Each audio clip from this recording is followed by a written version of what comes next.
Deus abençoe os irmãos. Deus abençoe os irmãos conectados através da internet. Vamos fazer o resumo das páginas 274 a 278 da mensagem A Era da Igreja de Filadélfia. Vamos ler em Apocalipse, capítulo 3, versículo 8.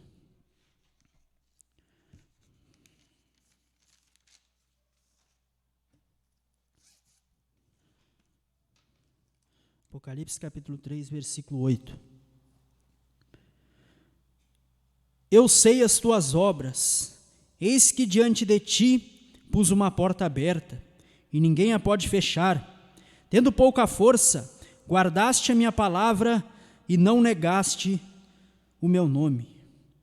Como havíamos visto, esta porta aberta representava o tremendo empenho missionário que aconteceu na sexta era da igreja, onde homens saíram pelo mundo, fundando colégios bíblicos e distribuindo literaturas, fundando seminários e etc. Porém, foi isto que eles fizeram. Eles não pregaram a palavra da maneira que Jesus havia ordenado.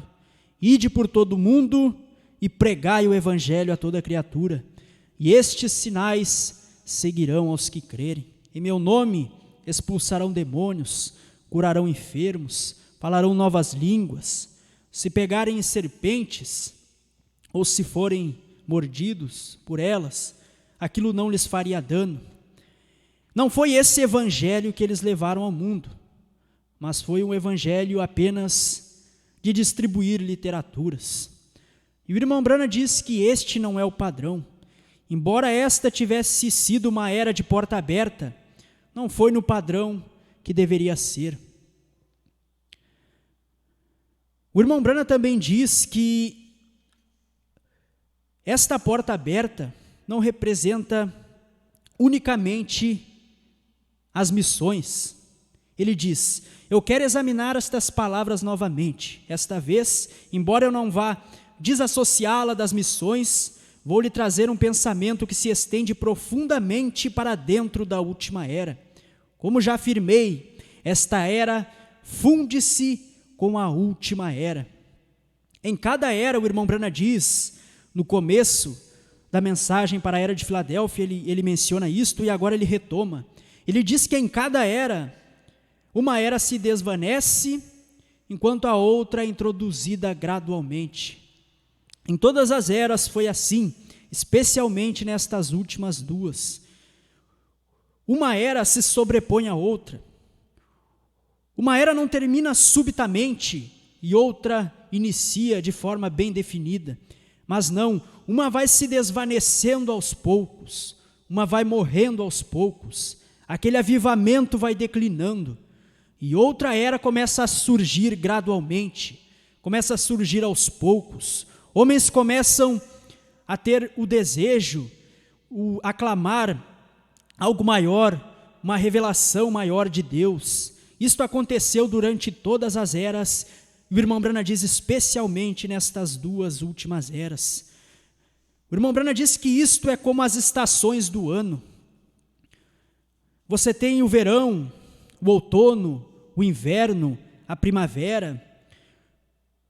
O verão, ele chega e ele vai se desvanecendo. O tempo vai passando e já não tem tantos dias de calor como tinha antes. As temperaturas já não são tão altas. Logo começam as folhas a cair das árvores. Então é o outono surgindo gradualmente. O verão vai se desvanecendo enquanto o outono vem surgindo. E assim com as outras estações do ano. O irmão Brana diz que as eras da igreja são como as estações do ano. Uma vai se desvanecendo, uma vai morrendo, e a outra vai surgindo aos poucos, gradualmente. Ele diz: se você tão somente puder pensar nas estações, obterá um bom quadro disto. A planta que você vê crescendo a plena força no verão, de repente manifesta que vai produzir semente. Não se pode dizer exatamente quando o verão se tornou outono. O primeiro simplesmente foi se desvanecendo, enquanto o outro segundo surgia gradualmente. E é assim que são as eras, e especialmente estas duas últimas. E assim foram durante todas as eras. Vemos na era da Reforma, que aquela era católica ia se desvanecendo, e homens haviam se levantado com desejo de uma reforma, negando a autoridade papal. Aquela era ia se desvanecendo aos poucos, e uma nova era, a era da Reforma, surgia gradualmente. Vemos ali John Wycliffe, John Hus, que vieram com este desejo, com este fundo clamando a outro fundo, com um desejo de reforma. Eles sabiam que aquilo que a Igreja Católica fazia não era correto. Então, aquilo foi surgindo, o desejo no coração dos homens de uma reforma, aquilo foi surgindo gradualmente. Porém, não era o tempo, ainda não era a estação correta. Aquela estação estava chegando, ela já dava os sinais que estava chegando, porém ainda não tinha chegado. Porém, quando Lutero veio, houve uma reforma. Aquele desejo que aqueles homens tinham, mas não conseguiram executar, Lutero conseguiu, porque era a estação correta, era o fruto na estação correta. Assim vemos também quando veio a restauração. Antes de vir a restauração por meio do irmão Branham, homens se levantaram com desejo. Eles sabiam que a Bíblia prometia uma restauração, e quando aquela era começava a se aproximar, quando aquela era da restauração começava a se aproximar, começou a se levantar homens com aquele desejo. Vemos aquele profeta dos Testemunhas de Jeová, ele se dizia um restaurador. Vemos os adventistas que vieram também antes do irmão Branham, eles se diziam restauradores, que eles estavam restaurando a palavra ao original. Vemos também aquele homem que veio antes do irmão Branham, John Alexander Dowie, que se dizia Elias, que pregava a cura divina. O verdadeiro não tinha vindo ainda, o verdadeiro restaurador, o verdadeiro Elias prometido em Malaquias capítulo 4, que restauraria todas as coisas. Porém, aquela era estava se aproximando, e aquela era anterior se desvanecendo, e os homens tinham desejo de uma restauração, não só uma restauração da palavra, mas uma restauração dos dons. O irmão Branham mesmo diz aqui nas eras, que na sexta era, eles já tinham desejo, eles sabiam que haveria sim uma restauração de dons, que haviam dons, e eles começaram a buscar aquilo. Então, quando William Seymour, ali em 1906, na Rua Azusa, em Los Angeles, ali eles tiveram aquilo, aquela era chegou, a era da restauração dos dons. Aquela era de Filadélfia havia se desvanecido, e a era de Laodiceia, a era pentecostal havia surgido. Assim também na revelação, a Bíblia promete a revelação da palavra. Apocalipse capítulo 10, versículo 7, diz que todo o mistério de Deus seria conhecido nos dias da voz do sétimo anjo. E aquele mistério de Deus foi revelado quando ele veio. E outros homens tinham desejo de conhecer essas revelações. Eles sabiam que tinha uma terceira etapa, eles sabiam que tinha um novo nome, que tinha 7 trovões, 7º selo. E homens começaram a se levantar, a pregar essas coisas, porém ainda não era a estação correta. Aquela era estava se desvanecendo e outra era surgindo. E homens vieram como Soto, Coleman, Thomas, pregando a terceira etapa, ou parte dela, tentando pregar a terceira etapa, porém não era o tempo correto ainda. Porém aquela era já estava surgindo, estava vindo o tempo em que aquilo deveria ser manifestado. Foi quando a noiva então começou a profetizar no ano 2000.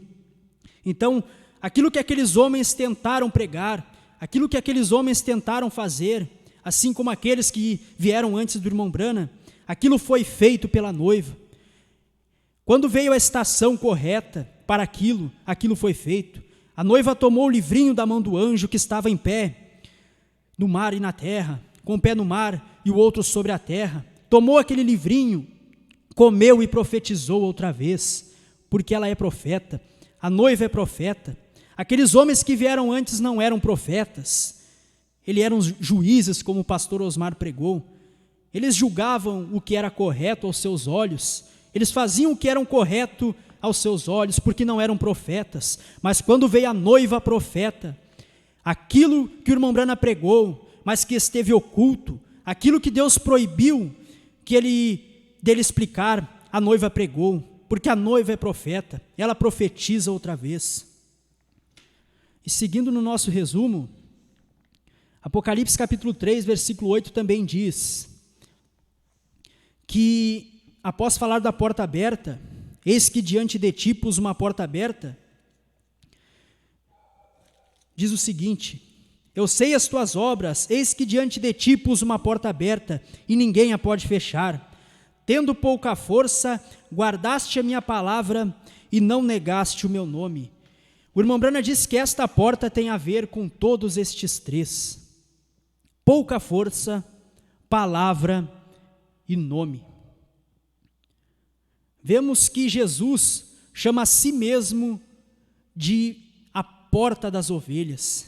E ele também chama a si mesmo, em João 10, de pastor. Porque é isto que o pastor é. O pastor, ele é a porta das ovelhas.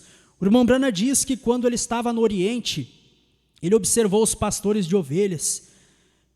Eles levavam suas ovelhas à noite, levavam para o aprisco. Ele contava suas ovelhas e as colocava lá.